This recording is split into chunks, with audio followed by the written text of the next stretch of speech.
So, Karen, we did another workshop today called Building Our Feedback Capacity. It's a two-way street.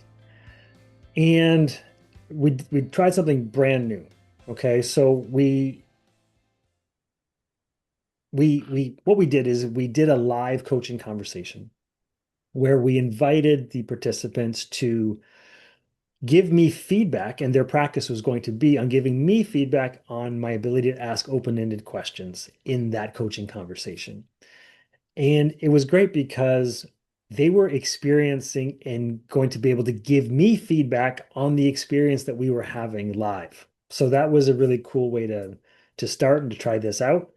And I had to tell you, it's challenging.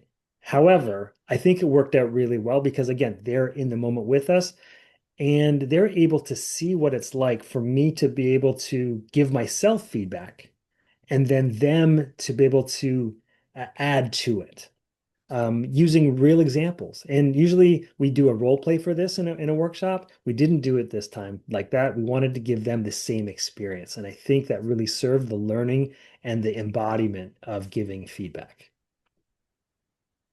Yeah, we talked about this jokingly. It was raw and real in that you played, you went into the coach role. I was the person that was being coached. I brought a topic. We didn't pre-plan our topic and how we were going to do it. So we were in the moment ourselves in the coaching. We talk about the messiness of a coaching conversation. So they got to see, you coaching me and how I was, responding to that, and then also practicing asking the open-ended questions so that they could give you some real feedback in the moment. And in this It, feedback model, Ian, that was a big shift for them. I don't know if we're going to touch on that, how we yeah, we actually should. approach. Yeah. So this feedback model, what I learned it from Ian Chisholm, and what's really interesting about the 180 shift in it is that the typically when we give feedback, the person who's been observing, who's been generous to say, yeah, I'll give you some feedback, they go first and let the person know what. And in this model, we ask what went well, what was tricky, and what you could do differently, so we can capture the fulsome of feedback. In this feedback model, Ian, who is getting the feedback, he goes first. And why is that, Ian? Gives me an opportunity to empty my cup because I was in the experience also. So when I give my feedback, you don't have to reiterate the same things that I already said. You can add into and add onto and give me the right size nugget to help me grow and develop. And we even had a glass of water to show them that the reason why the person that's receiving the feedback goes first, because it's half full, is they need to empty their cup. At the end of the day, we know this. We were in the room. Ian had just experienced coaching me in front of a bunch of people. So letting him empty his cup first gives me information, first of all, and the participants, and room to receive the feedback. We really started them to see that, oh, wow, I see why that's important. That's a valuable 180 shift. And I'd say 80% of them have never even seen this feedback model. So they were able to use it in real time and they did pretty well, I have to say. Yeah. They came up with some really, for me, some specific grounded items that I could use or not if I wanted to going forward because they were specific and grounded. And that's one of the criteria, like when you're listening, to write stuff down, feedback, an example, so that it's very much, he can relate to it and it resonates with him. So they did a great job on that.